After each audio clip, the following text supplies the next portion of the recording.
I'm Jim Townsend, and I'm the director of the Levin Center for Oversight and Democracy at Wayne State University Law School. And I'm here to welcome you first to this panel discussion about recent case law and its effect on congressional oversight. But before I begin, I need to convey some very sad news. And this is news that we only learned this morning. And so I hope you'll bear with me, and I understand how this news might affect many of you in the audience. Ellis Bean, who is the director of our Washington office and somebody that many of you know, passed away last night. She was in the hospital in Northern Virginia with her family, surrounded by her family. And her husband and her loving sons, Jacob and Joey, were with her.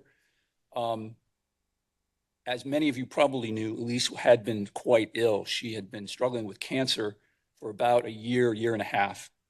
And we had hopes that the treatment she was taking was working, and it was for a number of months. In fact, Ellis enjoyed this kind of golden period during 2024 when this experimental trial that she was participating in was quite effective. And it was effective and allowed her to be the Ellis that we know and love, you know, the dynamo who inspired us, who inspired many people in this room. Unfortunately, around about Thanksgiving, she went in for some tests, and it was clear that the drug had stopped working. And so we were suddenly, she and everyone in her life was confronted with realizing that this may mean this may be a terrible thing. And but we'd hoped that there was actually another trial she might qualify for. And she did. And we were waiting, she was waiting to be start on that trial. And time ran out. So Ellis had really been looking forward to moderating this panel. And when we learned of this horrible news, we thought about canceling. Then we thought about Ellis. And we realized what Ellis would want us to do, and that is to continue on with the work of the Levin Center, which we will do, even though it is difficult to imagine the Levin Center without Ellis, because not only was she our Washington director, she was present and really a driver of the creation of the Levin Center and had so much to do with so many of our programs. But we also knew that she would want us to continue on and have this panel. The last thing she would want would be for us not to have this panel. So, so we're going to depart from the agenda a little bit. And after I introduce our esteemed panelists, I'm going to ask two of our panelists to say a few words. Two of our panelists who knew Ellis quite well, to say a few words, and then we will turn to the subject of this panel. So with that, I'm going to introduce our panelists, and I'll start with Andy Wright. Andy is our co-host. He and his colleagues here at K&L Gates are our co-hosts for this panel, and I want to thank Andy and his colleagues for doing such a wonderful job to host this with us. Andy has worked in oversight in almost every conceivable perspective for a number of years. He's worked as House Committee Staff Director, Oversight Counsel at the White House Legal Counsel's Office, a law professor, and now he is defense counsel here at a top-tier law firm at K&L Gates. He is also our distinguished Levin Center oversight practitioner. And he, with his colleagues here, produces a monthly digest of all congressional oversight activity. Rachel Cotton, our next panelist, has been serving as in the White House as deputy counsel to President Joe Biden. Before that, she served as general counsel for the White House Office of Science and Technology, and she is also a former member at Zuckerman Spaeder. To Rachel's right, we have Andy Grewal. He is a professor of law at the Iowa College of Law, specializing in tax, administrative law, statutory interpretation, and constitutional law. He's also known for his witty Twitter account, which we might hear more about, And we thank him for joining us. He was with us previously doing a panel with us on emerging case law, and so we're very happy to welcome him back. And finally, as Elise likes to say, the formidable Reg Brown is with us. He has been working on oversight for decades and spent most of his time in the private sector and is now a partner at Kirkland and Ellis. So with that, I'd like to turn it over to Andy Wright to say a few words, and then Reg Brown, if you wouldn't mind following. Thanks so much, Jim, and thanks to everyone here for participating in this program and those who helped put it on, especially Elise. I'm still processing this horrible news, but here are just a couple of thoughts I was able to sketch together as we all begin this process and start to process grief. First point I just want to make was that Elise is a titan of the congressional oversight community.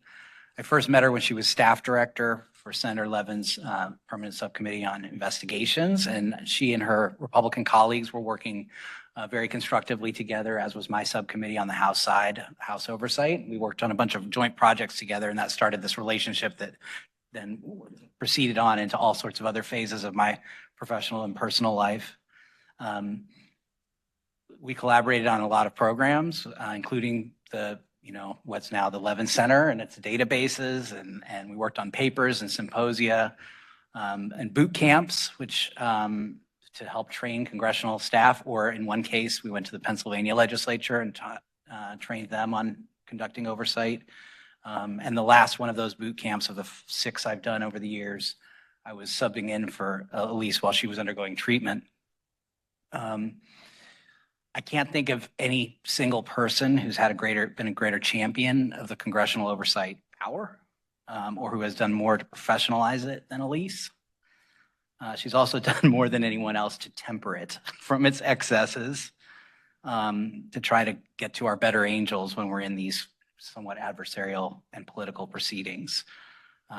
You've all who knew her have heard her say over and over again, bipartisan, fact-based oversight to try to further Senator Levin's legacy. I would describe her as such a goody two-shoes in all the right ways. She was the classic do-good liberal and committed government and public servant. And I even got, that call to my better angels after she read a quote from me in Politico once that she thought was a little bit untoward, a little bit too partisan, a little bit unkind. And she called me up to tell me that she wanted to see a different tone and expected more from me. We also fought a lot about the substance because I had worked in the executive branch, I'd worked in the private sector, and she was inherently constitutionally skeptical of anyone who ever wanted to prohibit Congress from getting anything it wanted at any time. But she always gave me a forum to offer my perspective, and I just had the greatest respect for her. She was a dynamo, a fount of energy. Her absence will be ever more palpable, and my heart goes out to her family and all those who cared about her. I know she cared deeply about Senator Levin's legacy and being a steward of it, and she has done that. But I would just note that Elise, too, in her own right, belongs on the Mount Rushmore of Congressional Oversight Council. So those are my comments. Thanks, Andy. It's great to hear those comments and associate myself with all of them. Elise was just truly extraordinary. She moved the law, she moved hearts and minds, and she made a difference all the way to the very end. If you start with Elise as a staffer, she was the model staffer. It was never about her. It was always about the chairman or Senator Levin and what he needed, what his priorities were, what the mission was of the committee. She never made anything personal. She never sought the spotlight, and was extraordinary in that regard. She cared about the law, so she was a progressive in her politics, but she's pretty conservative when it came to the issue of the rule of law and not demanding things that she wasn't entitled to. And she didn't play fast and loose with the facts. She was a brilliant writer. You don't get credit in those green books that are on the shelves in the Senate PSI conference rooms in the Russell building, but she could probably be an accomplished author in her own right. And she made a big difference in the policy community. When you got a call from Ellis and she said, there's going to be a subpoena coming your way, but we're going to work with you. You might have some say in the time of your execution, but you knew that it was coming because she would find the facts and was relentless about finding them and presenting them to the public. She made a big difference in the area of tax law, made a huge difference in the way this country and the world thinks about anti-money laundering. And in so many other areas, she made a mark. And she did it all with grace and humility. What I remember most about Ellis is, even though we were fierce adversaries all the time, never on the same side of an issue, until she got out and I found out she was a gardener. And there was nothing more exciting than hearing Ellis call and saying, the azaleas are in bloom, come on over. And the idea of going and seeing her backyard, which was just full of azaleas and just an unbelievable tapestry of colors and styles, it made you realize there was something outside of the office, and that as fierce as she might be, as an oversight lawyer, she was a beautiful, beautiful person. And I think is going to have a lot of people remembering her for many, many, many years. And I'd like to think she's up in heaven right now, and Senator Levin's telling her, your garden's over here. So she's pretty spectacular and will be missed by all of us. So thank you for continuing with this event today. Well, Andy and Reg, thank you so much for those words. It's a rare instance when I get to correct Reg Brown, but actually Ellis did publish a book, as you know, and Andy brought a copy with him, which I'm so glad he did. And on the subject of books, Ellis and a colleague of ours at the Levin Center named Grewal have been collaborating for the last couple of years with some of our other colleagues to produce a whole series of histories of oversight investigations that Congress has conducted. They're called Portraits in Oversight. And I mention them because they're online, but they are going to come out in book form this spring. And so one of the things we are working to do is get all that done and have that book ready for publication. It is going to be published, we hope, sometime in the spring. So with that, I want to say that this is certainly not the last opportunity for all of us to share our memories and our feelings about Ellis Bean. After this panel is over, we hope you will stay with us. We had planned, in any case, to have a reception, actually a reception that where we wanted to talk about the work of the Levin Center a little bit. It's just orient many of you who are not as familiar with our work. And Andy and his colleagues have graciously agreed to host that upstairs at the, what do you call it? The beautiful inside, but beautiful roof deck where there will be lovely refreshments and hopefully a lot of conversation.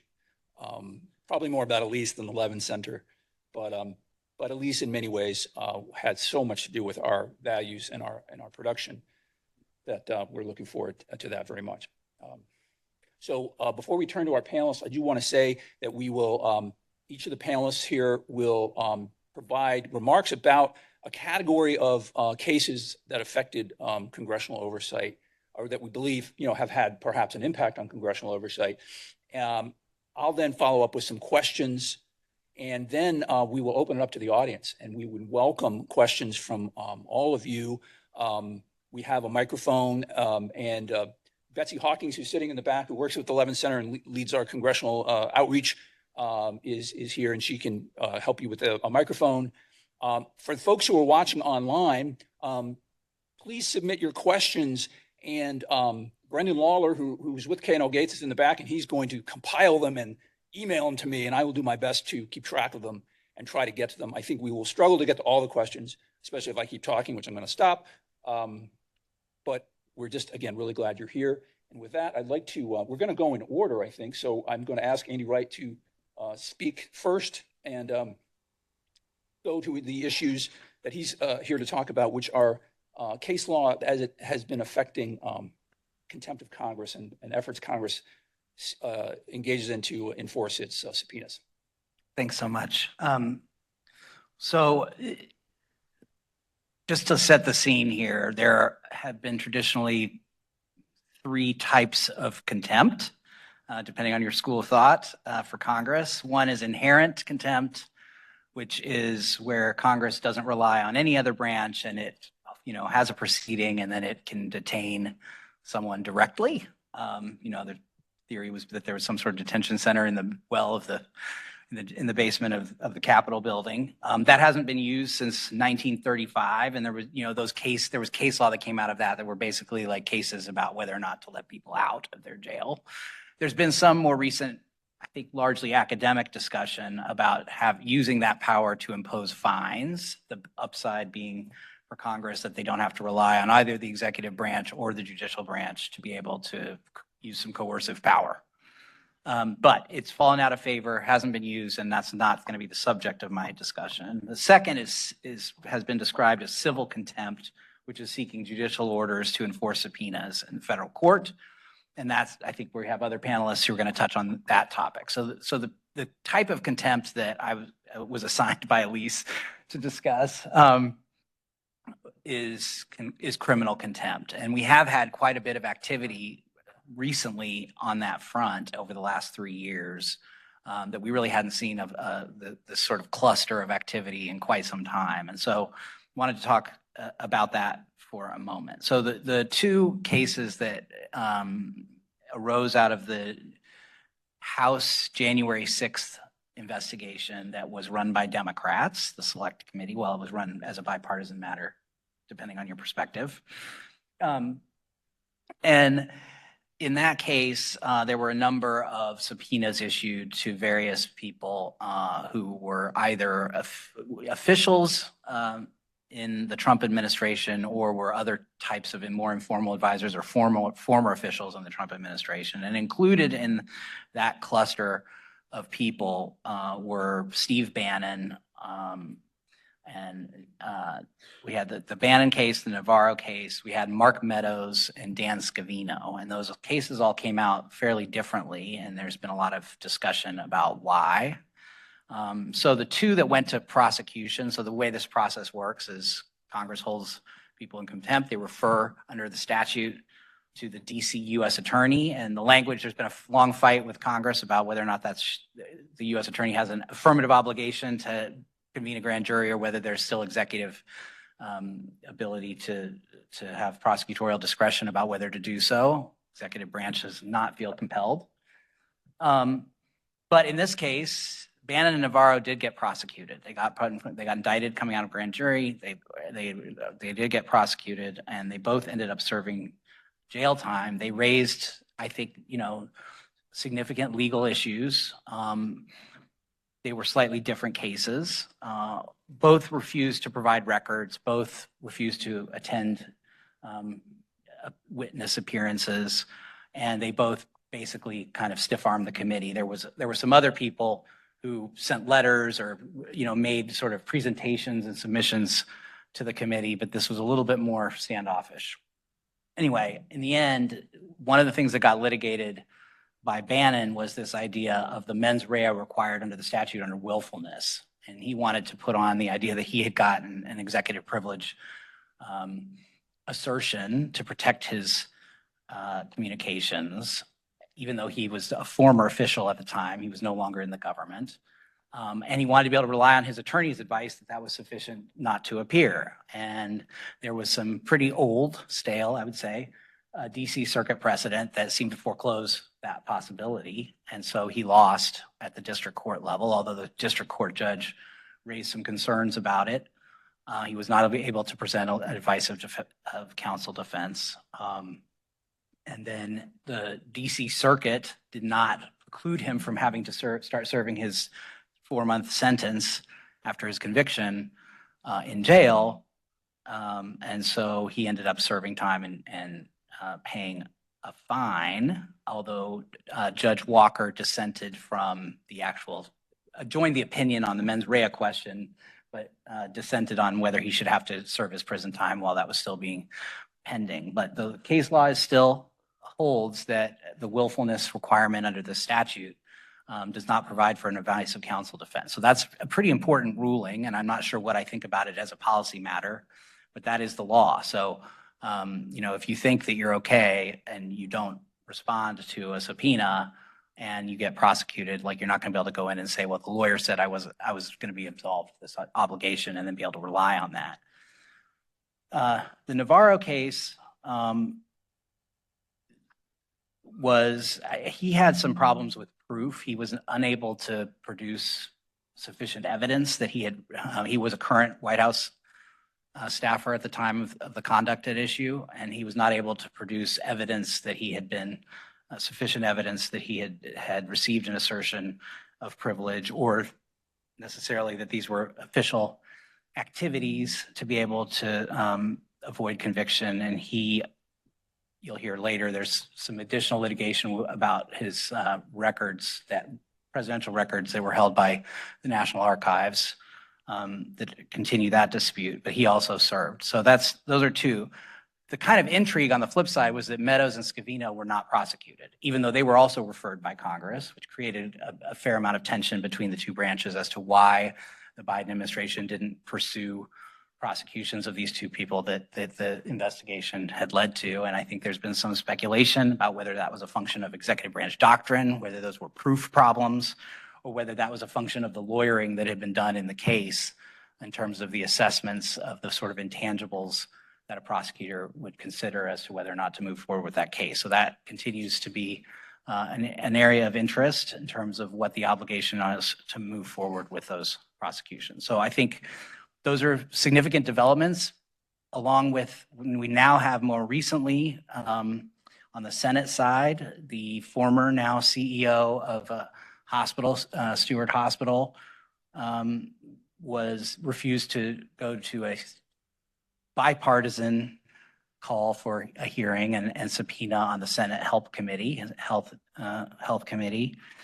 and he has now sued Congress after he was held in contempt to try to assert that because his lawyer indicated that he was going to assert the Fifth Amendment privilege against self-incrimination, that absolves him of the obligation to have to go testify and then be beaten about the head and ears in front of the Klieg lights, which could potentially impact his Fifth Amendment rights. And so that's something that's also been a longstanding line of tension, I think, in the due process rights of congressional witnesses. Is the Fifth Amendment is clearly protected constitutional right in front of Congress, but whether or not Congress honoring that privilege requires backing off when someone has asserted it in advance of a proceeding or having to just answer the question once versus being asked repeatedly in front of cameras is at issue in that case. And we'll see if it gets past other procedural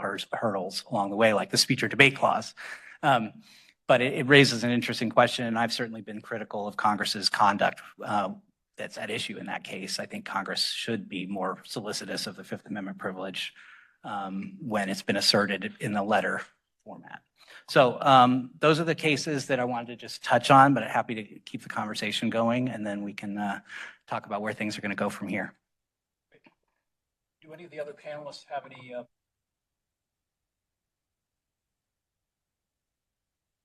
have a contrast question. Bannon and Navarro,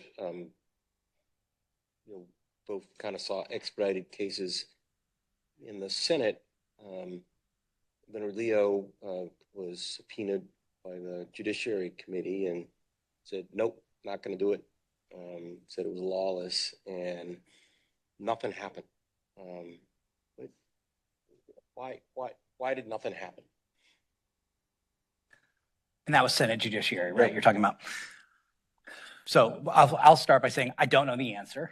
It's a little bit perplexing. I want to scratch my head about it.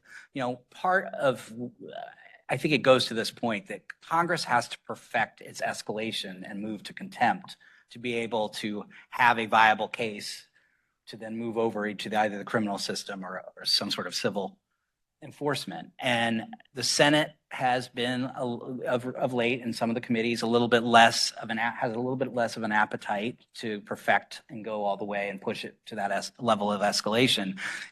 I've been a rowdy on the House side. I don't have that august Senate side pedigree, so it's harder for me to predict why they do it. But I was also scratching my head about why they didn't proceed. What I thought was most fascinating is they didn't go after Leo in that case, but they all rallied around to go after the Steward Healthcare CEO. And so it kind of suggests that, you know, the facts and the politics like maybe cut in different directions, and both are really important to pay attention to. But it was just intriguing to me that, you know, in similar kinds of facts, you had a very, very different outcome. Totally agree with that. If there are no other questions from the panel, Andy, I want to ask you to sort of look into a crystal ball and then look to this Congress that is beginning just now. What do you see changing, or how do you think Congress is going to behave in light of the cases that you just discussed? Yeah, so I'll just start to answer that with where I started in my remarks, which is, you know, Congress's great frustration has been that it has to rely on another co-equal branch of government to get its enforcement in most circumstances. And that's more exacerbated in periods of divided government. And we're not going to have divided government now. We have Republicans have won elections that control the, you know, both chambers of Congress and the executive branch. And so the system won't have the political deterrent to referrals getting honored by the U.S. attorney in DC. So there'll still be proof questions, doctrinal questions, or other things that'll have to be considered if that happens. But I anticipate what some of my Republican colleagues here at K&L Gates have described as a whole of government approach to oversight. My big question is whether or not, so we kind of know what the House of Representatives oversight priorities look like because we've seen them for the last 2 years. The Senate side, we have new chairs, but again, because of their letters and their communications, we kind of know what their priorities are for Senator Cruz, say, on the Senate Commerce Committee. The Trump administration is kind of the X factor here. How much of this kind of referral activity is going to happen if there are, you know, congressional Republicans leading investigations of private parties or former Biden administration officials or others? And then, you know, that escalates to a referral. Is the U.S. attorney in D.C. going to really bring these cases forward and invoke these precedents to prosecute those people? How much is the administration going to be setting the agenda for Congress to investigate? And how much will there be an independent parallel investigative activity from the executive branch looking at priorities that Congress has put into play? And how much is the new administration going to revisit the oversight responses from the prior administration? We saw a little bit of that between Trump and Biden, and now going Biden back to Trump. Are we going to see FOIA determinations, executive privilege determinations, or other responses revisited by this administration? So those are my questions. Other thoughts about what we can expect on the, you know, subpoena enforcement side of things? I wonder if I mean, obviously this is not the first time there's been a unified control of government on either side. And are there any examples from history that we could point to, or have things changed? Has the jurisprudence changed so much that you can't look at, you know, a period when Republicans controlled all three branches, or, you know, controlled all three, you know, the Senate, House, and the administration, and how they behaved? Is there a guide there at all for us? I'd say there are two axes of variables on that. One is the sort of, you know, when if one party had all the political branches controlled. That's certainly happened a number of times. But when you overlay the Trump phenomenon on top of it, which has had some, I'd say, breaks with past that transcend partisanship. So there's been a lot, you know, we have Paul Colborn here, who's written many, many letters or, or had conversations about the fact that there's executive branch doctrine that transcends one administration of one party to another. I think President Trump brings a different sensibility to some of those questions, and there's a little less likely to be comfortable just adhering to precedent because it's precedent. And so I think those two things together create a different environment with a little bit more variability potentially. But I don't know, I'm not predicting what's going to happen, but I think we're in a little bit different territory. Great. Well, I think we're ready to move on to Rachel. Rachel, if you would give us your thoughts about presidential immunity and also the new developments regarding administrative rulemaking. Sure. So I also have to do the annoying, I'm here in my personal capacity. I do not speak on behalf of the Biden administration, including in its final 5 or 6 days or wherever we are. And that's why I awkwardly have written other titles on the front of my nameplate. Thank you, ethics officials. So you are crystal clear that I am here in my personal capacity. Leaving that aside, and I apologize in advance if that also means that there's aspects that we discuss here that I can't join in on. So the world lost a titan, in Andy's words, in Ellis, and in a more trivial sense, we also lost what she thought the connection was between Trump v. US and the administrative law cases for the purposes of this panel. So I am going to give my own spin on it, which is that I actually think that neither of them are going to have a particularly big impact on congressional oversight. I'm sure she would have had a much more insightful way to connect those two, but that's my, again, personal opinion. So let me sort of go through why I got there. And I'm going to probably spend more time on Trump v. US than Loper-Bright, just because I actually think to the extent there are implications for congressional oversight, Trump v. US has some interesting dynamics. So, but Loper-Bright, I think I'm not going to talk about it as sort of a Supreme Court scholar in any way, shape, or form, just its impact on congressional oversight.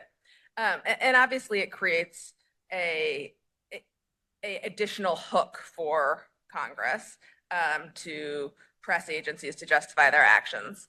And we saw that in the past Congress, but I just don't think it's going to fundamentally change the dynamic. I think it may lead to sort of collusion between, and I don't mean that in a bad way, but just the reality of collusion between Congress and private plaintiffs or state AGs to challenge agency actions and come up with a record, particularly in the new Congress that's going to be not necessarily friendly to some of the agency actions that agencies have taken under our administration. I think you can imagine a world in which agencies come to Congress and create a record about what their expertise is or is not. Could happen, I'm not sure. But so it could be sort of a forum both for Congress clarifying what they intended in a statute and also creating a record that private plaintiffs could take advantage of.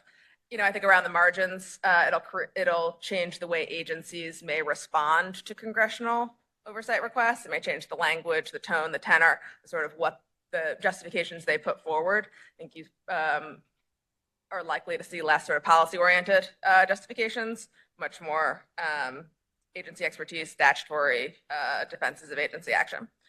So that's sort of where I am on Loper-Bright.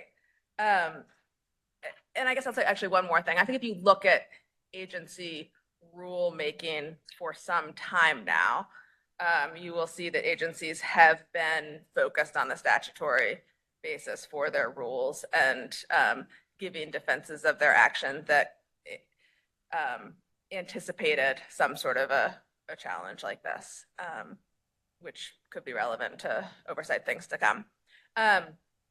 So again, I don't think it'll fundamentally shift anything, although it gives extra hooks for congressional oversight.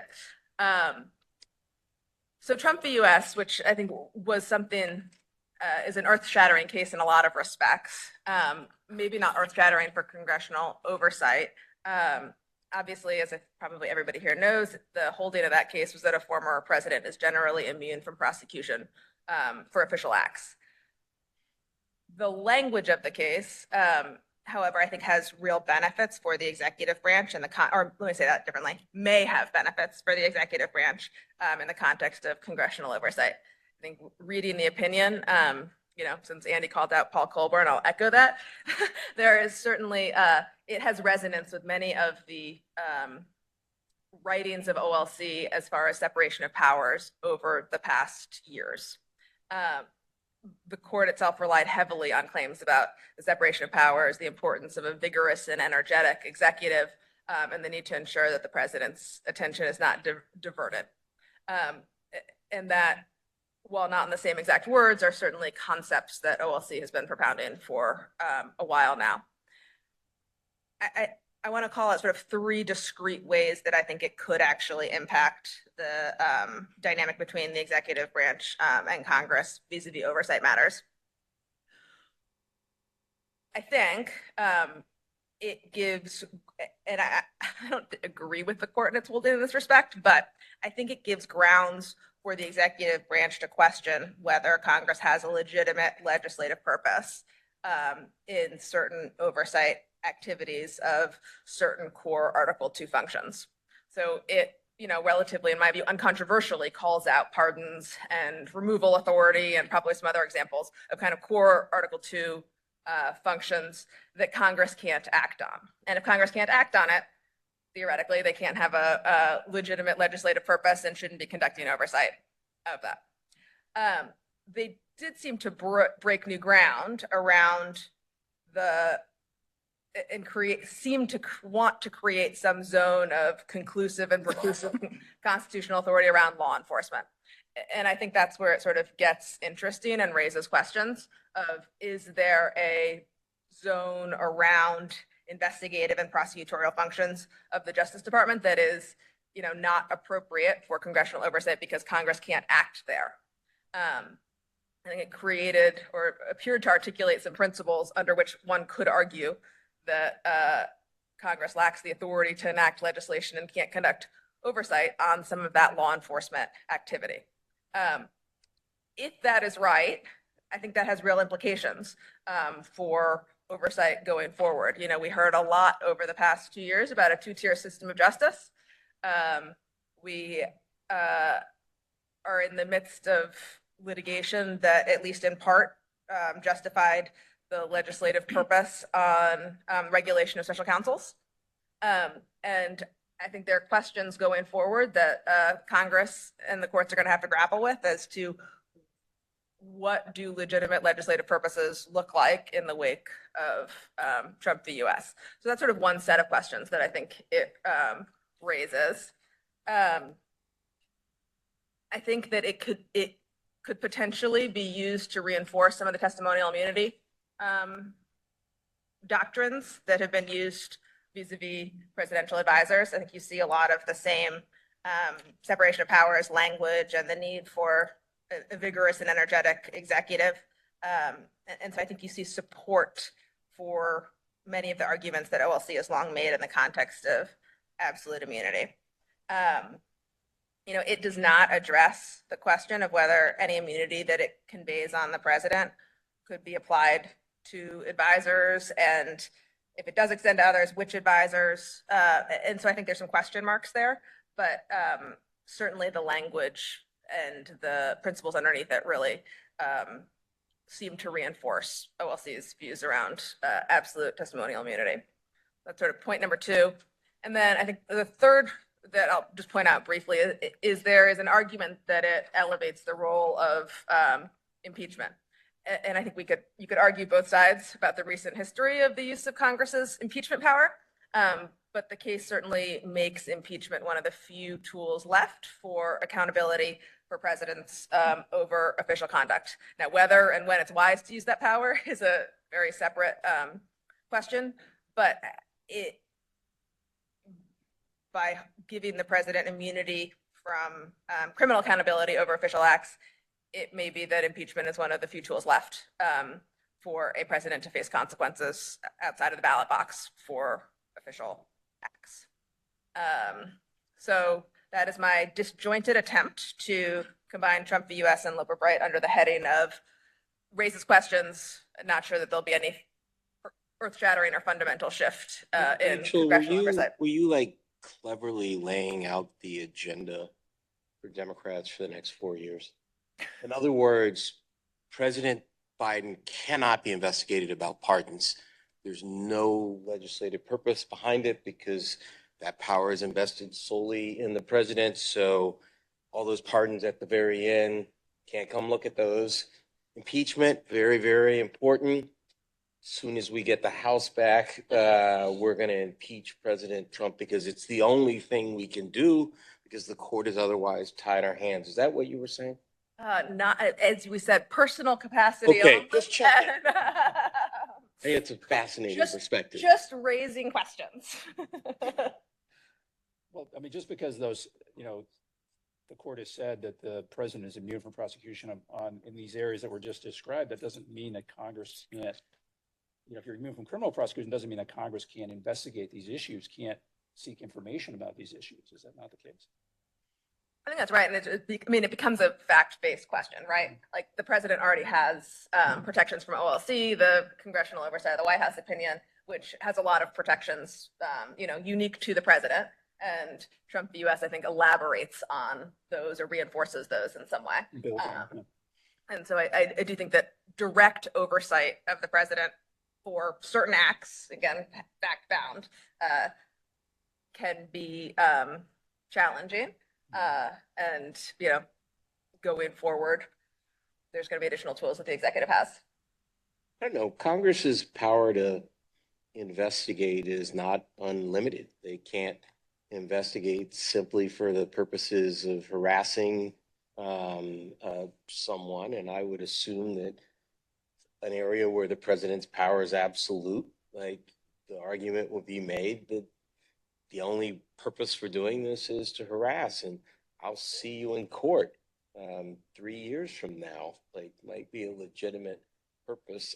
Now Congress people tend to be clever, and they'll come up with some new argument. Every Congress start with an impeachment resolution. Yes. Impeachment, Yes. So then the door is open to anything. Yeah. Well, they'll say, well, we need to investigate the amount of staffing at the Justice Department in the pardon office and whether there should be nobody there since like these things didn't seem to go through that process, or did they go through the process? So I think it'll be fascinating. I'm frustrated by the failure of the courts to really impose limits, even though they said really nice things about, Congress's power being limited. They always tend to blink when it gets down to it. They never say that wasn't a legitimate purpose, and they let them concoct rationales after the fact, and the like. And that's a source of real frustration, at least for me. Maybe not for you, Andrew. I don't know. Okay. Now, I mean, it's interesting because I've actually been worried a little bit the opposite way with Trump v. US on the evidentiary rulings, right? That we can't even, look into these areas, say, for example, an allegation of a bribe. Yep. Right? If it was related to a presidential act for, like, say, a pardon, where it's committed to Article 2, is the response politically in the context of an impeachment process going to be, well, but you're not allowed to look, you're not allowed to use that in a prosecution. So how could it be treason, bribery, or high crimes or misdemeanors? Congress can't look at that even in the context of an impeachment inquiry, because there have always been some people making arguments in every impeachment context that we've seen that it needs to be more formalistic, and there should be a prosecution first before, as a predicate to an impeachment. And now that's impossible, right? There's been this like debate between the purely political impeachment and the formalist impeachment. And now I think this opinion kind of put the thumb on the scale to say, well, the formalist thing's not even in the cards, right? So I'll be curious to see how that plays out. So I have a little different take on that. That is, this legitimate legislative purpose requirement contemplates that Congress has to be able to point to some legislation that might be had on the subject matter that it's investigating. And I think it is true that after Trump v. US, that Congress cannot legislate in any way that would restrict a pardon, for example. So the legitimate legislative purpose requirement just by definition can't be satisfied if Congress is investigating the president's exercise of the pardon power. But I see no reason why the impeachment power could not be properly invoked. When the impeachment power is invoked, Congress isn't acting like a legislature, they're more quasi-judicial. And so the court is clear that Congress can investigate things under the guise of the impeachment power that it cannot investigate under the guise of the legislative power. This popped up a little bit with regard to Trump's tax returns. The Ways and Means Committee invoked tax legislation to say we want Trump's tax returns. They didn't invoke impeachment. They didn't have authority, presumably, to pursue an impeachment investigation. So to some extent, this might be a matter of internal housekeeping. That is, if a committee is properly authorized, and I don't think committees are readily authorized to pursue impeachment, in those circumstances, I think it's obvious that if a president corruptly pardons his son, for example, you can't say anything, then of course Congress can investigate that. That is, there are things that Congress can do under the impeachment power that it can't do under the legislative power. And a president can't be prosecuted for firing James Comey, but I think it's clear that a president could be impeached for doing so. Well, in the interest of moving us along and getting us to our next topic, Andy, we're going to come back to you and ask you to talk about Supreme Court decisions that relate to oversight of federal and state prosecutions. Right. And before I do that, I'll just send my condolences again to all those who were close to Ellis. I knew her only through panels, and I didn't even know she was sick until this morning. She had so much energy. I've never seen someone write about congressional oversight with so many exclamation points. So it took me quite a bit of surprise, no doubt a big loss. I was assigned the topic of congressional oversight of criminal prosecutions, and at first I was rather confused because I thought it was obvious that Congress can't play any role in criminal prosecutions because obviously there's a due process problem. That is, the most famous case actually comes from the civil context. The Pillsbury Corporation was trying to do something merger-wise, and Congress holds a hearing and starts slamming the Pillsbury Corporation. And the lower court finds that there's a due process problem here. You're not getting a fair hearing in front of an agency if congressmen and congresswomen are slamming you publicly.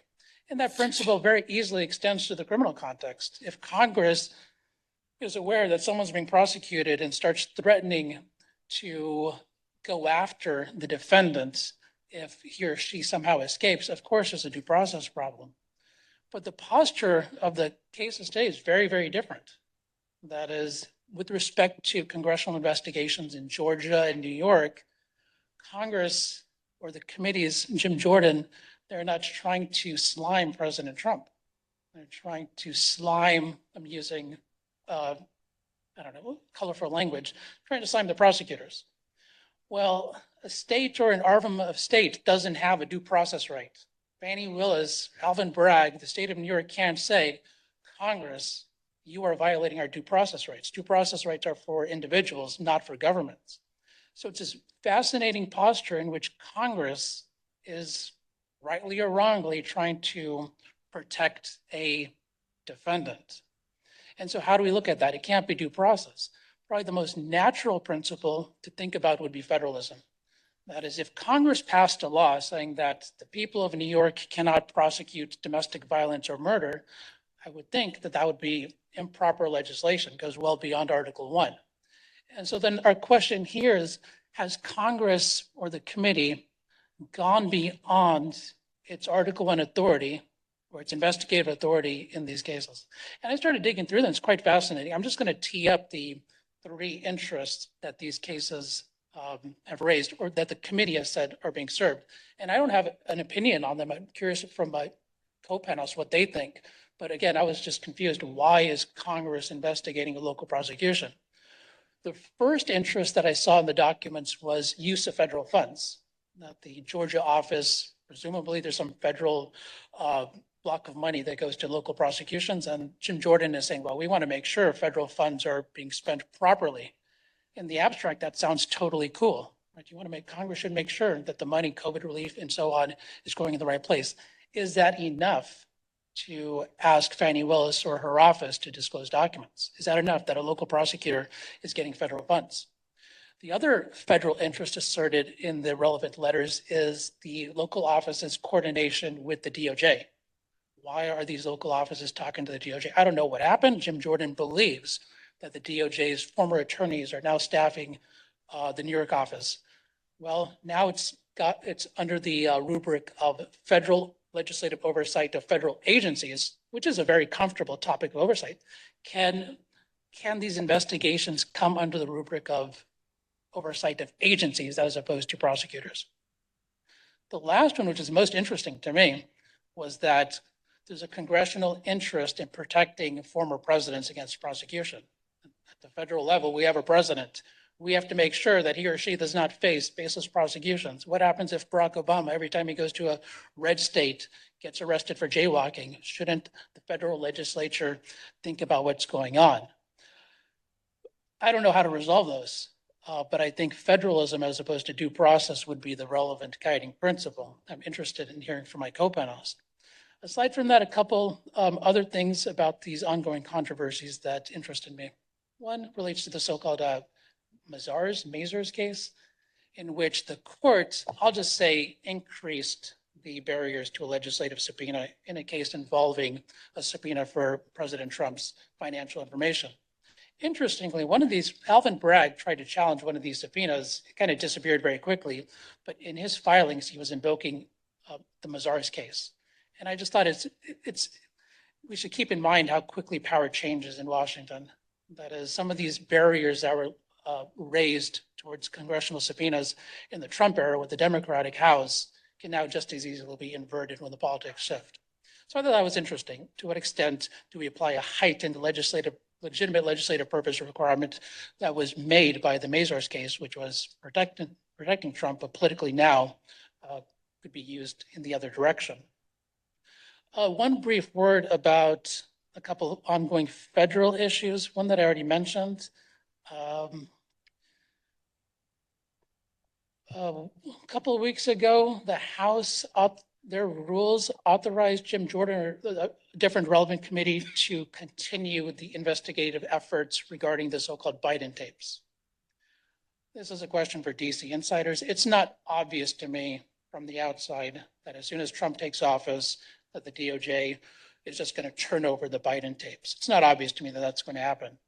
If you guys recall the Fast and Furious scandal from 15 years ago, where House Republicans went to Obama and said, you know, guns are going to Mexico. We want to slime Eric Holder. Give us the documents.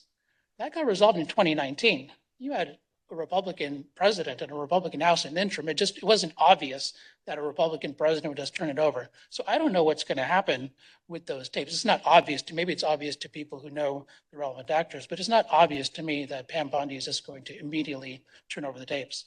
It is interesting to me that the resolution of the rules authorize Jim Jordan to go to court to enforce. I may have more to say about congressional standing later. Last time I did this, Doug Letter, who was kind of the litigator for the House, was on the panel.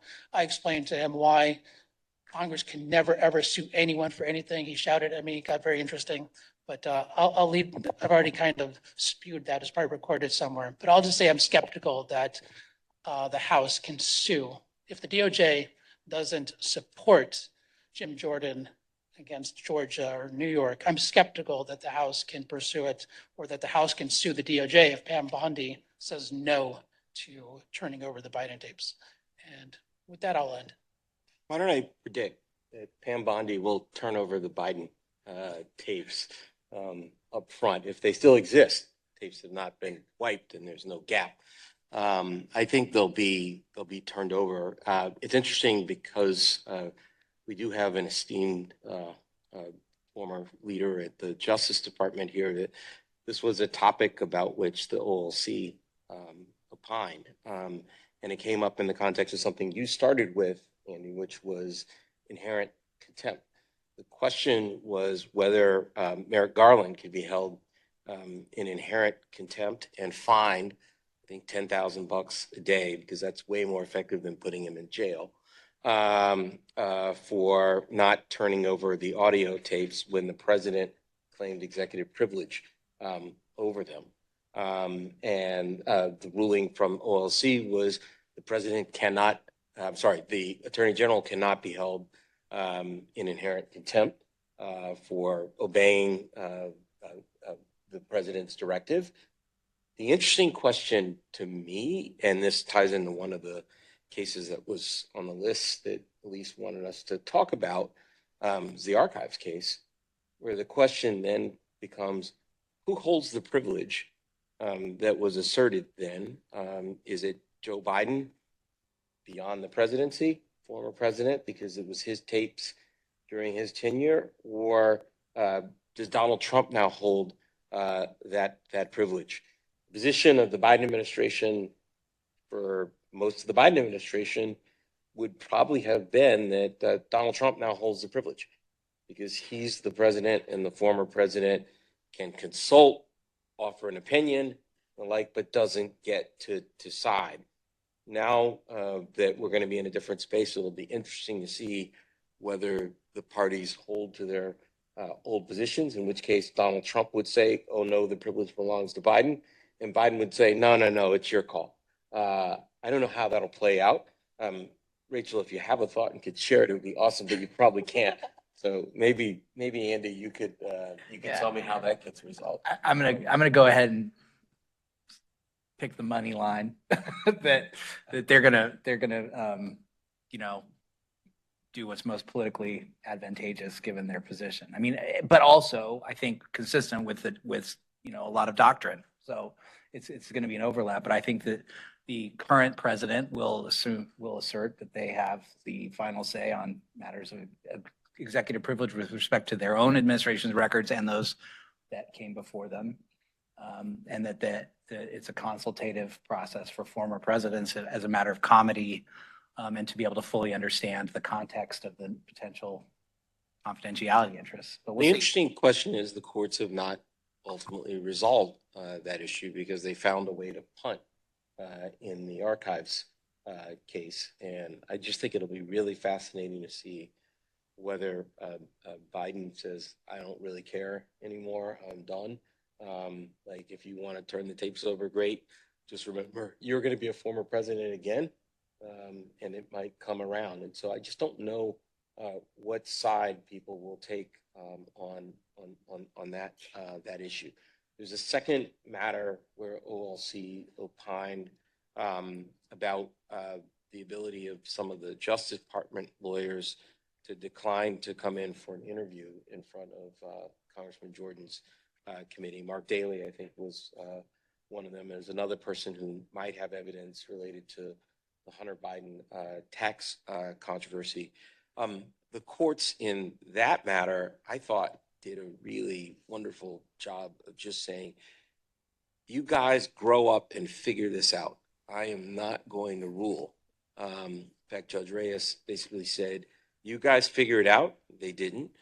She brought him back. She says, if you don't figure it out tomorrow or next week, I'm going to have Jim Jordan and Merrick Garland personally appear in front of me to talk about this. And I suspect you all don't want that to happen. The lawyers from the House of Representatives and the Justice Department went away and decided to punt until after the election. And so we'll see what happens in that matter in a few weeks, because the new Congress has reauthorized those depositions, which suggests that they want to continue exercising oversight in that area, which should be interesting. I was wondering if we could go back to the two issues we've just discussed, comity between successive administrations, but also the federalism question. So before I left law teaching, I was working on, I had an outline, I got too far, of an article called Congressional Oversight Federalism that was going to look at this before the Bragg stuff. And I was trying to think about how to think about that, basically. And, I was wondering whether or not a functional analysis, like if Congress is even if they have a jurisdictional hook, if they're invading core state functions, could there be a constitutional structural argument that says that has to be limited somehow beyond, just a free-ranging investigation?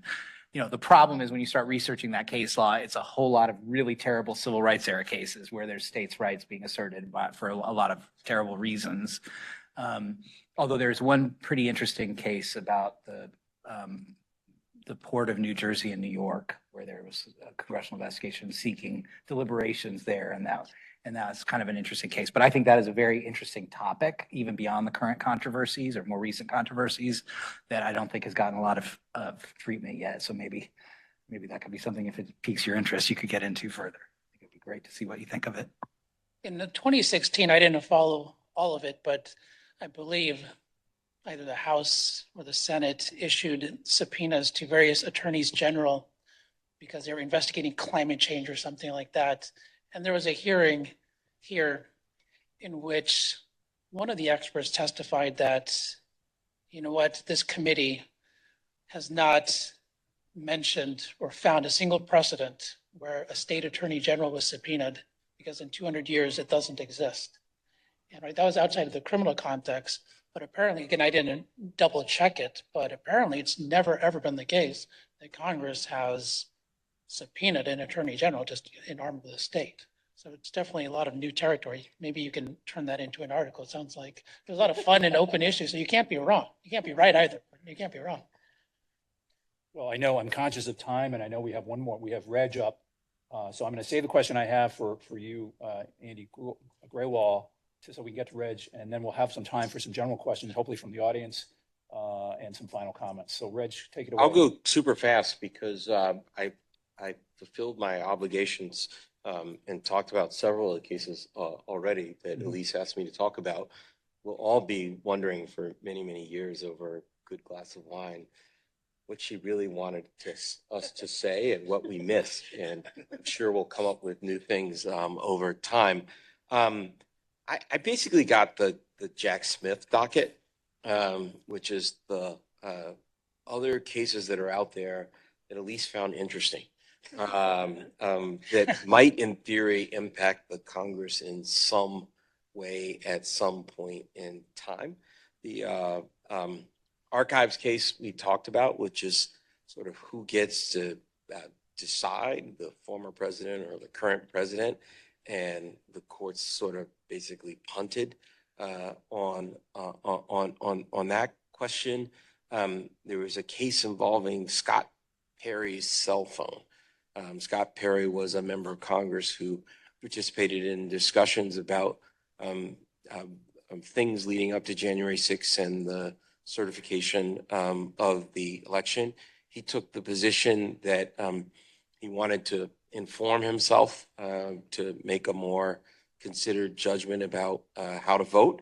And the folks at the Justice Department took the position that that wasn't good enough because he wasn't authorized to be thinking about these issues and to be talking to people outside of Congress on these topics. The district court largely initially agreed with the Justice Department. It went up on appeal and they said, think about this a little bit more, district court judge, and suggested that members of Congress do have an individualized interest.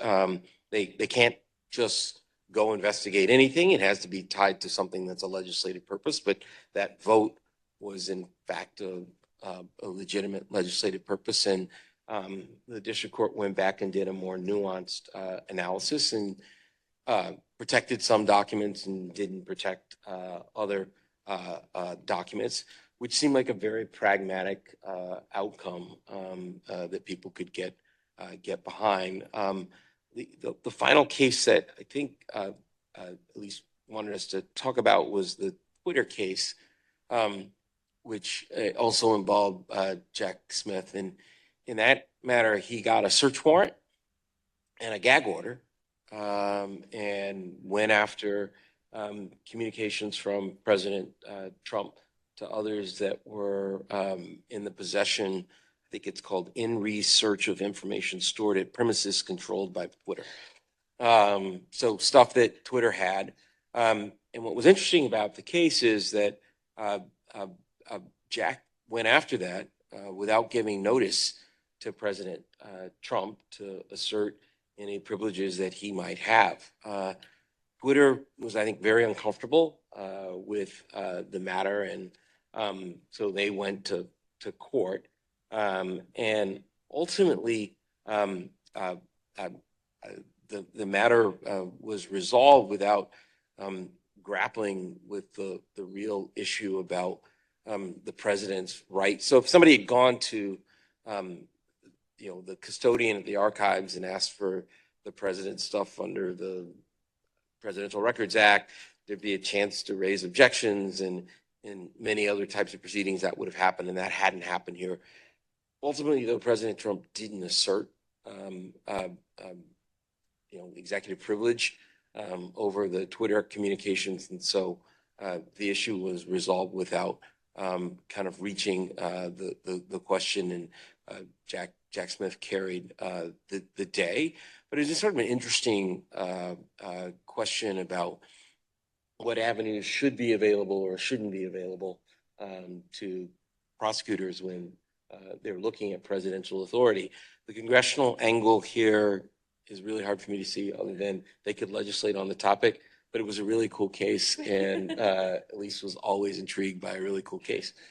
So perhaps that's what that was about. So with that, I'll pause, and maybe we'll go to questions. Wonderful.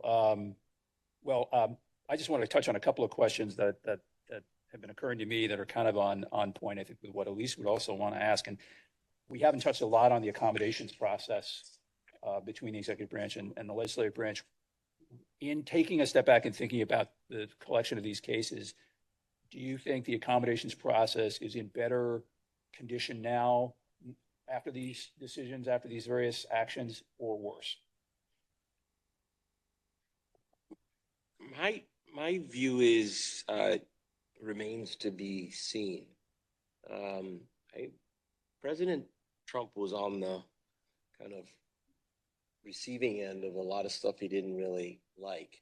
And the question is, will he kind of take that to heart and show some restraint, or will it be kind of super aggressiveness in terms of a look back at the Biden administration in ways that are not accommodationist at all? It's a unitary government, at least for the short run. We're going to have to maybe wait a couple of years. We may have to wait like a couple of weeks, right? Because the margins are not that large, right? And the House could flip sooner rather than later if, there's a car accident, God forbid, or something like that. But you've got a unitary executive and legislative branch, so I don't know that they're going to be arguing about very much in the short run. I think it's going to be a dialogue between the current and the former administration. I'll jump in and say I think that the case law over the last few years has tilted things towards the executive branch's bargaining position for the accommodations process in some fundamental ways. One of which being the Mazars case, really creating Supreme Court language that the executive branch can deploy about legislative purpose. We're hearing a lot of it here. That wasn't the case when I first started working in oversight 20 years ago. That was a background argument, but it wasn't the first paragraph of your letter.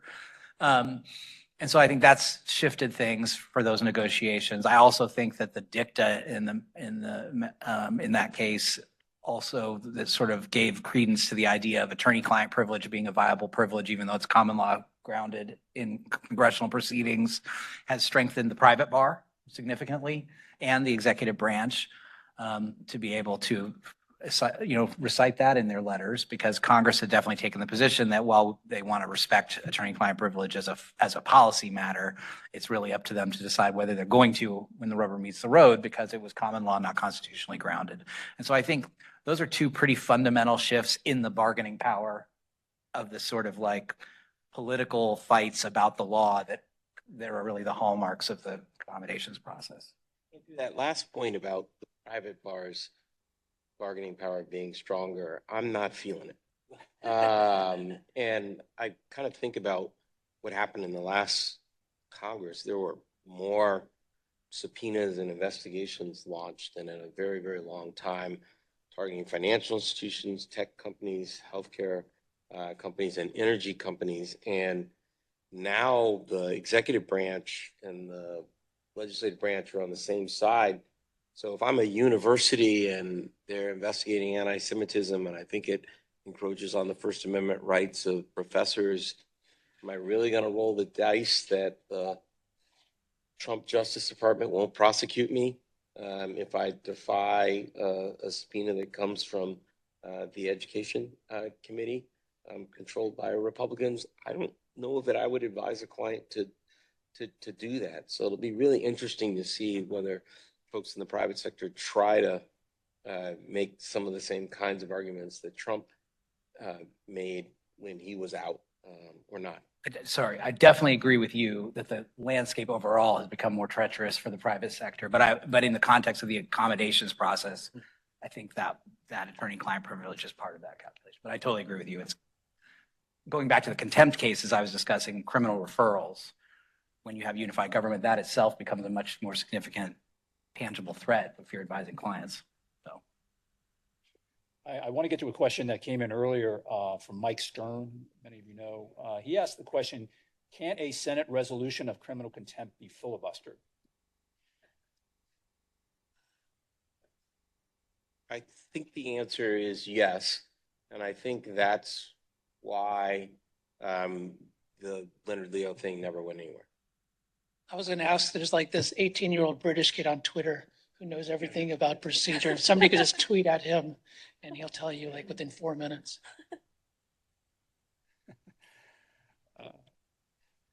I guess as far as looking at, and we've had a little bit of conversation about this, but are Republican House efforts in oversight likely to generate additional cases? Do you think we're going to see a lot more cases coming out of their efforts in the next couple of years? I mean, assuming the majority is retained. And you get cases when there's like divided government, right? I mean, I think when I think about the oversight cases from the Trump era, it was House Democrats doing something. So I'm guessing, who knows? You guys tell me. There's going to be very few. I would think that I hope the Biden folks like built up a fund because they're going to be in court a fair amount because the Republicans are going to go after them and they're going to want to not have to deal with that. And so I suspect there'll be some more cases. No, but you'll be representing us pro bono, right? Those are two words that are not known at Kirkland and Ellis. I do think there will be cases, and I think it'll be two groups. One is the sort of former official types of cases, and then the other is going to be private sector potentially, right? Are there going to Reg's point? I think, for the most part in the private sector, it's very hard for a private entity to want to litigate, right? As to the reputational damage, et cetera. But I think, if they cast a wide enough net, go after enough different entities, and they raise enough issues, we're going to see some stuff percolating that's the private sector side. I think the private sector stuff's going to be First Amendment related because the Republicans are likely going to go after groups that were advocacy groups in support of progressive causes, and they may feel like they've got no choice but to fight. I want to get to an audience question here in the room, and we have Betsy, could you come to the front and would you raise your hand?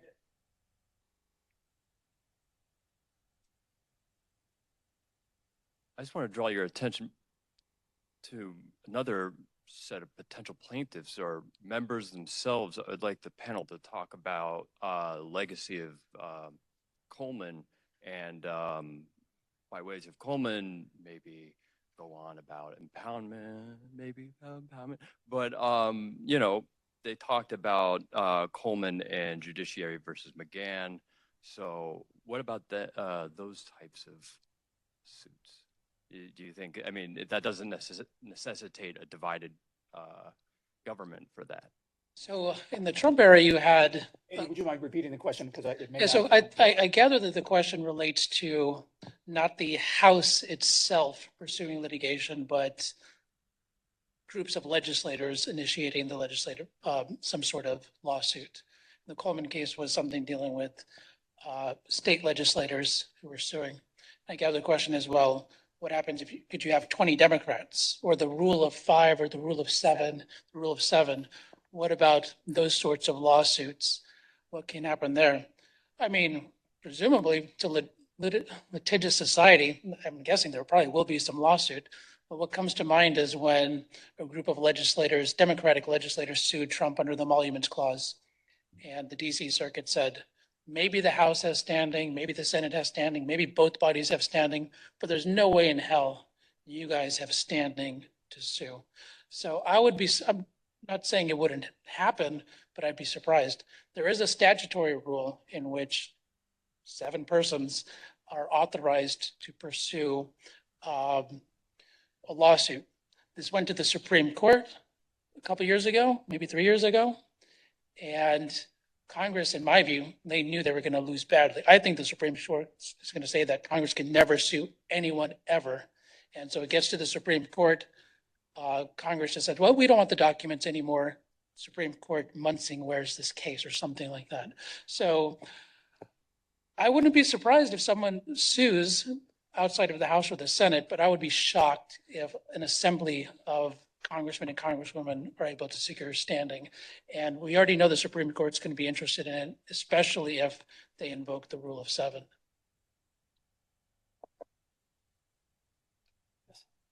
You've got a question up front? And make sure the microphone is on if you can.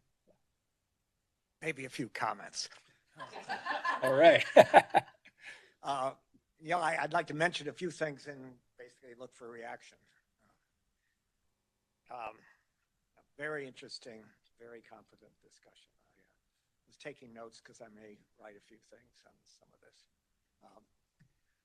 So the 2 topics I find particularly interesting to talk about are the implications of Trump v. USA for the U.S. for oversight and the merits of the, oh, yeah, sorry. How about, is that better? Thanks. So Trump v. U.S., the implications, especially for oversight of the Justice Department, that's certainly an interesting topic.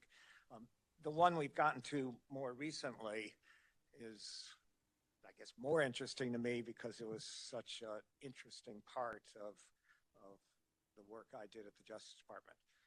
And this is my moment for a disclaimer. I'm not representing the Justice Department. I'm a retired Justice Department attorney. I also am bound by confidentiality, but there's a lot I can talk about.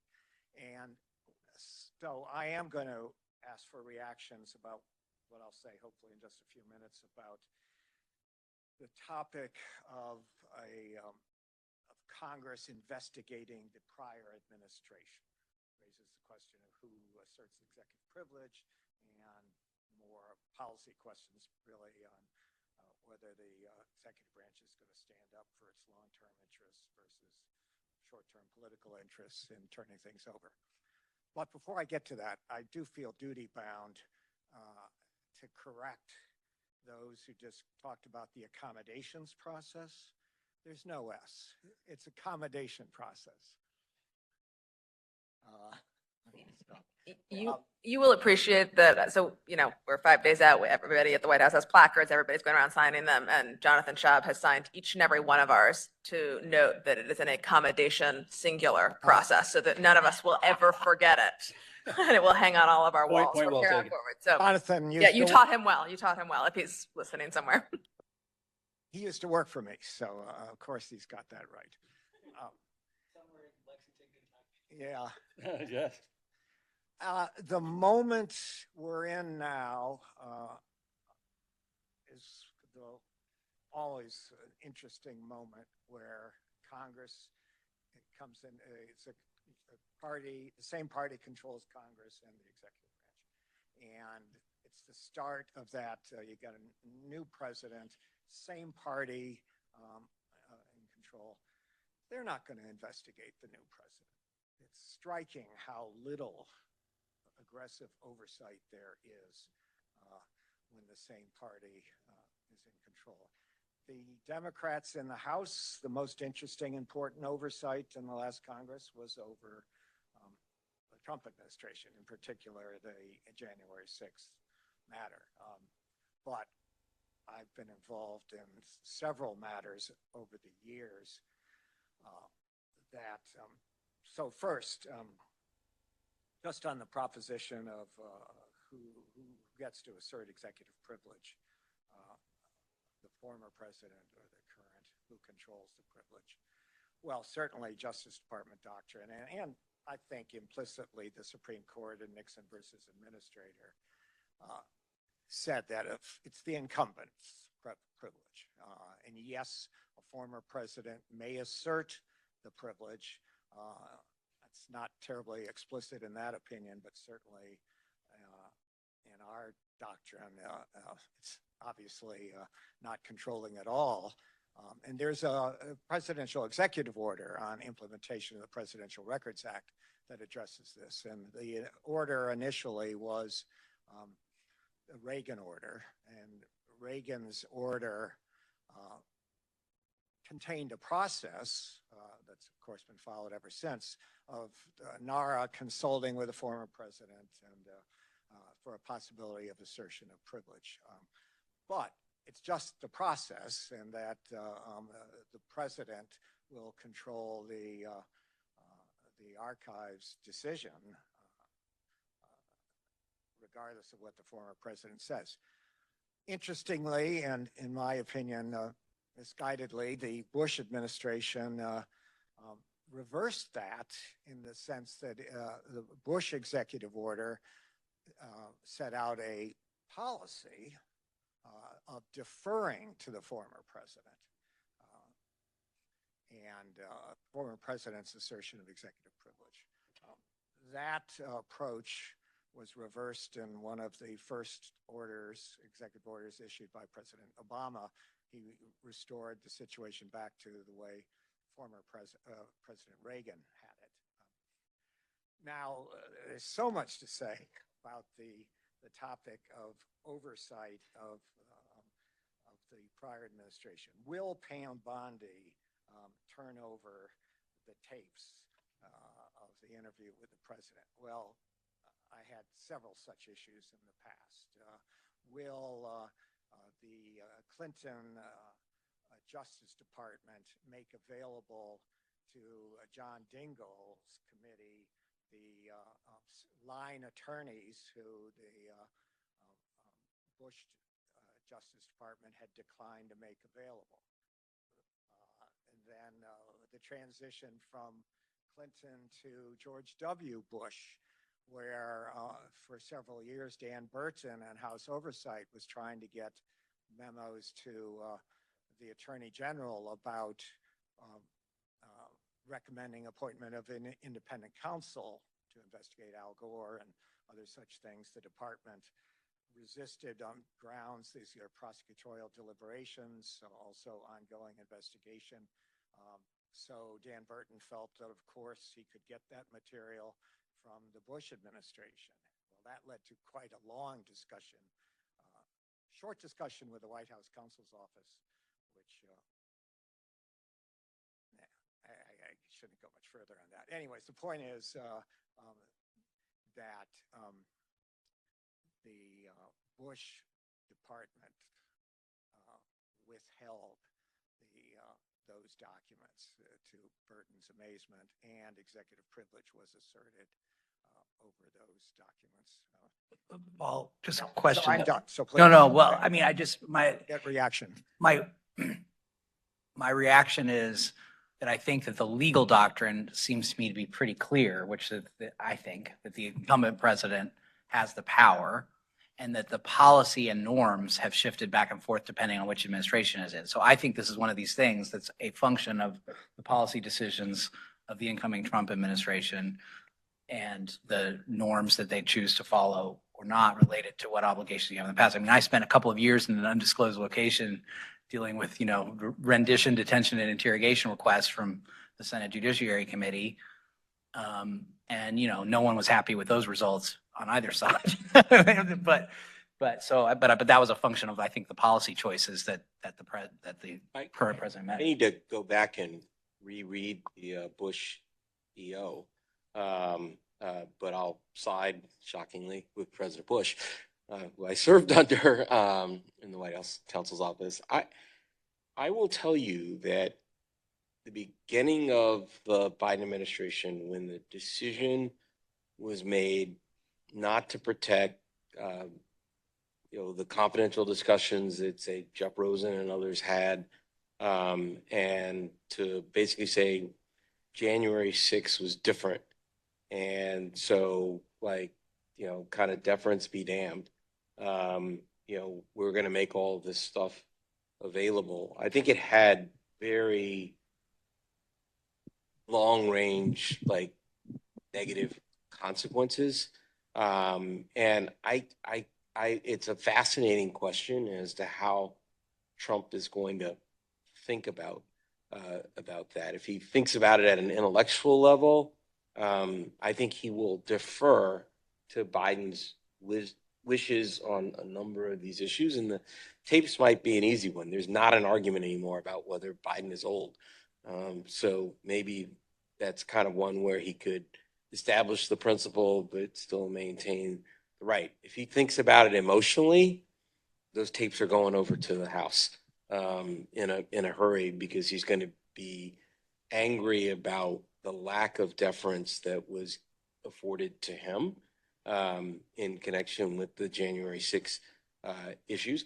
I'm not opining on whether or not that decision was right. I just think it has very long-term kind of consequences, and I think this issue of them going back and forth and investigating their predecessors and the like is horrible policy, and you kind of like it to end, but I don't know who's going to be in this case, the bigger man.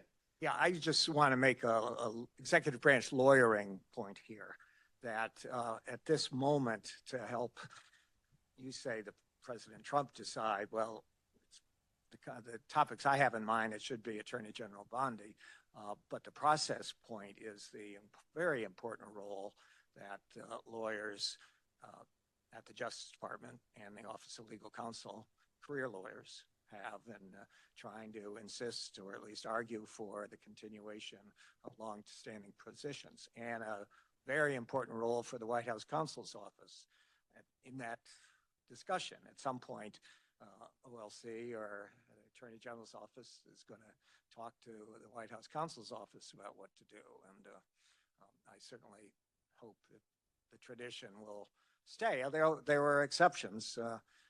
John Dingell bullied the Deputy Attorney General at a meeting into just saying, oh yeah, talk to these line attorneys. Janet Reno reversed that by letter 6 months later, saying we're never going to do that again. But so it's just full of interesting dynamics. We have another question from the front row. Dave Rapallo. Hi, thank you so much for doing this panel. It's really interesting, and the issues you're raising, I think, are definitely going to come up in the next 2 to 4 years. I do have a question on, it does seem like the Supreme Court's opinions have embraced separation of powers and completely ignored checks and balances, is just how I'll put it. If you're going to look at those two doctrines, they're clearly on one side of that debate. And the question I have is about oversight of DOJ, congressional oversight of DOJ, especially with some of the language in the Trump case. Now, that case wasn't about congressional investigations, it was about criminal, and the court does have some somewhat favorable language in there about Congress's ability to get information as compared to putting somebody under a prosecutorial situation. So my question is, there's been a lot of public discussion about the new DOJ targeting political adversaries. Presumably in those cases, they'll have their due process rights. There'll be a proceeding where they can exercise those rights. So my question is on the other side. What about the lack of prosecution when DOJ does not, because they have potentially orders from higher up, do not prosecute that crime? What do you think in terms of congressional oversight now exists to obtain information about that question? And what, on the enforcement side, what could Congress do about it? Is it strictly impeachment at this point because DOJ will get the White House to assert executive privilege, and then it never gets into a court, and the U.S. attorney never brings a suit? So my question is not about targeting people, but not enforcing the law. So Dave, I'm sorry, is there a question about declinations and investigating declinations by the Justice Department? Exactly. Yeah.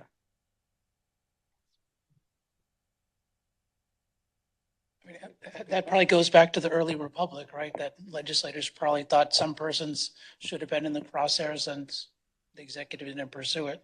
So I don't know that there's an answer to this. I'm personally not all that bothered on that side, or at least you'd have to imagine. I mean, if people are raping and murdering and the DOJ just does nothing at all, I may feel differently. But at this point, I'm much more concerned about politically motivated prosecutions. That's just my opinion than the others, than the other side. Couple quick thoughts on that. One, I think that's always been hard for Congress to do because I think the, DOJ has drawn a pretty strong line about prosecutorial discretion decisions as one of the things that's covered by at the core of deliberative process privilege doctrine. So I think that's never been an easy thing. I do think that the White House connectivity to DOJ on those decisions was an area of a lot of congressional interest. Whether or not they had a, right to do so is a separate question. I think the Trump case versus U.S. case really undermines that argument for Congress, right? Because there's like 2 full pages of full-throated unitary executive language in that case that says the president can be involved in specific prosecutions. The only other thing I'll just think is going back to the due process discussion about the effect it could have on criminal defendants. We see this especially in the military command structure, but where there's like undue influence. If the president says something and then it screws up a military prosecution, I think there's a, less sensitive version of that can happen on criminal prosecutions in the non-military context. If Congress is really leaning in, like, why didn't you target X, Y, and Z person? Then they go ahead and do an initiated prosecution. That's going to provide fodder to defense counsel to say that due process rights have been disrupted by that activity, but we'll see. Morrison v. Olson has never been formally overruled. As an academic, I would love to see them revive the independent counsel statute and put it out there, and that would address your problem. I think it would get struck down certainly by the current Supreme Court, but if they feel that strongly about it, then if that's what they truly believe, then I would support them acting in their hearts and reviving that statute. Well, we are running low on time. Oh, we have one more audience question, please. If you don't mind, we wait for the microphone, please. Curious how far you think legislative purpose can be stretched to fill some of these areas. You may not be able to investigate the declination, but there's a pattern of people engaging in conduct that's not being prosecuted. Is there a gap in the law, and do we need a new law to address that? You may not be able to look at the pardon power, but you can look at whether there needs to be a restriction on the movement of these dangerous people in interstate commerce who got wrongly pardoned. How creative can Congress get with legislative purpose to dig into some of these areas that may be otherwise off limits? I love the way you think, and I think the criticism you're making of how lenient the courts have been with like assertions of legislative purpose that really don't have any basis in true desire. The real goal is to embarrass or to expose, bring something to light, and they even say it out loud. And then they later write something else that says, here's a legislative purpose that some clever staffer came up with, and Congress defers to that. I'm sorry, the courts defer to that. That's a source of great frustration. And the fact that there aren't really searching inquiries into, okay, did you introduce a bill? How often have you talked about this particular topic? I understand why the courts are a little wary of going there, but it would be a great day, particularly for the Congressional Investigations Bar, if people took that quite seriously. I just want to say amen to that. I mean, it is amazing how lazy Congress is allowed to be with their articulation of a legislative purpose. And I would love some more searching scrutiny around that. I just also wanted to say in response to Dave's question, which I think is a good one and an interesting one, but I do also just worry about the politicization of the criminal justice system from all directions. And I think there was a premise to the question of sort of how can Congress get into oversight of declinations? And I just don't know that Congress should be I think we have to be very careful about how the balance gets struck around what is appropriate oversight of criminal investigations, to some of the points that were made earlier. We do have inspector generals and others and, offices of At least at the professional, moment. offices of professional responsibility and the like, that in theory have jurisdiction to look at those kinds of issues if there is strong evidence of misconduct. I want to just, so I tend to agree on this legislative purpose question having been stretched. I want to put on my Elise Bean hat for just a second I was about to. and defend Congress to say there's a ton of breadth of legitimate area of congressional inquiry. And I would just note that, I like to say that Congress has the power to investigate for the same reason it has a really big library, right? Like, it's the epistemology of Congress. This is how it learns things to be able to set policy. So I think, going to Rob Silverblatt's question, I think there could be some creative, applications that are not just pretextual necessarily, to try and get at a justification for a very forward-leaning investigation in areas that might have been marked off somewhere as being exclusive province of another branch. But I just want to make sure that side of that argument gets put in the mix. While we're on this topic, and I know we're really reaching the end where I want to have everybody do a quick, lightning round to wrap up, but I can't resist. And this was also a question that was raised by an audience member that occurred to me as I was researching and preparing for this, which is the four-part test in Mazars obviously apply directly to presidential personal information, but to what extent, the case involving Alvin Bragg involved, his attorneys raising the possibility that those standards should apply in other contexts. Do you have a sense of whether those standards might be applied outside of the personal presidential information? I mean, honestly, so many of the Trump cases are cases for one man only. I mean, of course, every Supreme Court case, even the most boring one, gets cited 10,000 times because the Supreme Court said it. As a practical matter, I'm skeptical that if this were litigated, that any court would seriously apply Mazars to a local subpoena.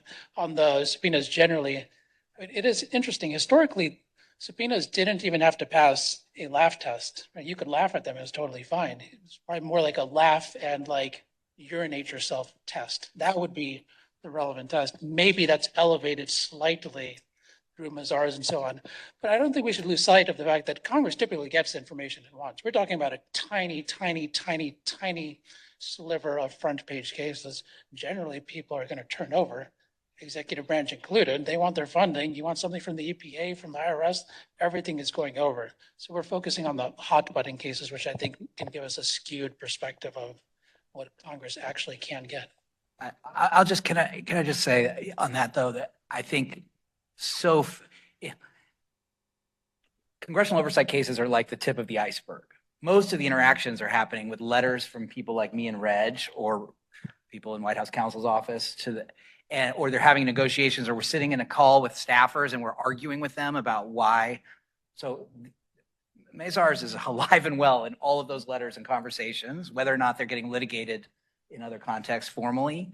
So I think they are shaping those conversations right now. And that's why I want to make a plug for the Levin Center Congressional Oversight, the database that they've been putting together of letters, because that's really beyond the cases. They're putting together a database that can be coded and research of letters, because I think so much of this activity is being shaped by those more informal interactions.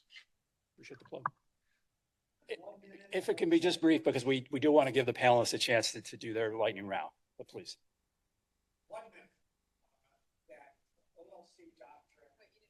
Well, I know. OLC doctrine on legislative purpose is you don't consider political motivation. We know that so much of this is political. And as a matter of practice, in my practice, it was extremely rare to challenge the legislative purpose. Instead, you would challenge the legitimate need and how much they need, and the accommodation process kicks in. And then I want to just disagree with the point that a tiny amount of information is not given to Congress. In the accommodation process, quite a bit of material ends up not being given to Congress. Well, we've come to the end of our program, except we wanted to have one final lightning round of our panelists. We're going to reverse the order, and Reg, start with you. So I fight against Congress all day long for a living. But I just thought today of all days, it's appropriate to talk about how important congressional oversight is and the good things that can be accomplished because of it, right? There are fewer terrorist attacks because Ellis made people think more carefully about the flow of funds in the money laundering context.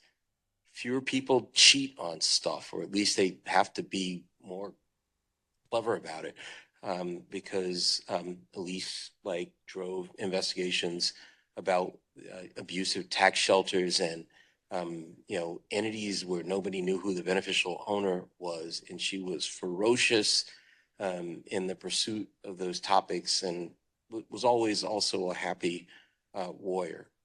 Congress has investigated products that are dangerous and hurt people. And companies listen and think about it, and they know, I just got a letter for Congress. Let me make sure we tighten things up. And so a lot of good comes out of oversight, and a lot of good comes from talking about oversight. And I would hope that there's an Ellis Bean lecture series or panel like this every year, because she's done us all a service by encouraging us to talk about these issues and by being in the arena, which hopefully others here will do. I'm never going to go on the other side, but people doing the work, they're really important. They're dedicated public service, and we need them. I can't add to any of that. I could only take it away. So I'm just going to turn it over. And I'll extend that, I guess, to government, in that I think not only does real serious congressional oversight make companies better, but it can make agencies in the executive branch better too. And I guess I would just say that I hope that serious oversight of the executive branch continues, and that it's not political, but is actually serious and pushing the hard questions.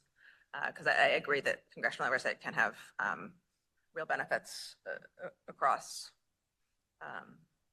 society. I agree with all those sentiments, and I just hope that we can all continue to try to carry on the Ellis Bean legacy of trying to professionalize, help contribute with trainings on the Hill and with state legislatures, and help focus on that bipartisan, fact-driven oversight that she wanted to see. It was the gold standard. But in the meantime, I would say buckle up, because I think we're gonna see a lot of activity, and it's gonna keep a whole lot of people very busy for a long time. Well, let me first of all thank our four panelists for your time, for your expertise, for your passion for this topic, and for saying some wonderful things about Ellis Bean that many of us share. The Levin Center is, devoted to carrying on the legacy of Carl Levin, but also now Ellis Bean. And we view oversight not only in the context of these intense fights that get litigated. I think Andy Wright's point was well taken, that a lot of the sort of legal doctrines that may or may not pass full muster in the courtroom or in an appeals court still influence this process. And that process is tremendously important to American governance, not only in Congress, but at the state and local level. Whatever you think about the election that we just experienced, there is no questioning that the public is incredibly disenchanted with government.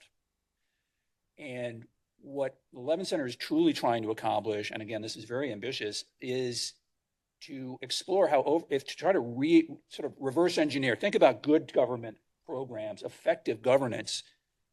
How does it come about?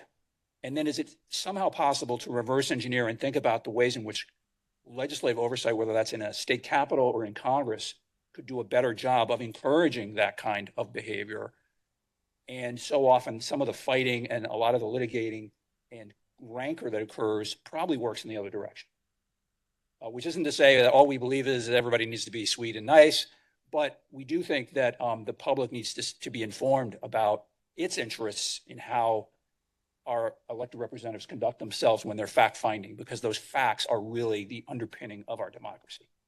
So with that, it's been wonderful to have all of you here. I want to encourage everybody to accompany us to the, I don't want to call it the penthouse suite, but the top floor here, the 9th floor of K&L Gates. It's a beautiful setting. We have refreshments, and we would love to share more about our beloved Ellis Bean and just talk about these issues in a more informal setting. So thank you again, and we'll see you soon.